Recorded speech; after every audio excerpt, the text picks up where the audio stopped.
সাম্প্রতিক ভারতে ইসলাম ধর্ম নিয়ে বিতর্কিত মন্তব্য করেছেন মহারাষ্ট্রের এক হিন্দু প্রচারক, যার বক্তব্যের সমর্থন জানান রাজ্য বিজেপির এক বিধায়ক। যা নিয়ে ক্ষোভে ফেটে পড়েছে হাজারো ভারতীয় মুসলিম। ভারতীয় গণমাধ্যম হিন্দুস্তান টাইমসে এক প্রতিবেদনে এই তথ্য জানানো হয়েছে। প্রতিবেদনে বলা হয়েছে, মুহাম্মদ সাল্লাল্লাহু আলাইহি ওয়াসাল্লাম অবমাননাকর অভিযোগের প্রেক্ষিতে মুসলমানরা লং মার্চের আয়োজন করেছে।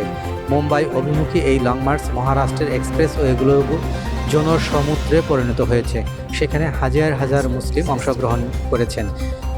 ঘটনার সূত্রপাত হয় চলতি মাসের শুরুতে, যখন মহারাষ্ট্রে এক ধর্মীয় সভায় বিতর্কিত প্রচারক রামগিরি মহারাজ মহানবী হযরত মুহাম্মদ সাল্লাল্লাহু আলাইহি সাল্লামের ইসলাম ধর্ম নিয়ে কটূক্তি করেন।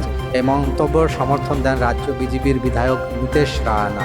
নীতেশের এই মন্তব্যের ফলে রাজ্য জুড়ে উত্তেজনা ছড়িয়ে পড়েছে। তার বিরুদ্ধে ধর্মীয় অবমাননা এবং শান্তিভঙ্গের অভিযোগে একাধিক মামলা দায়ের করা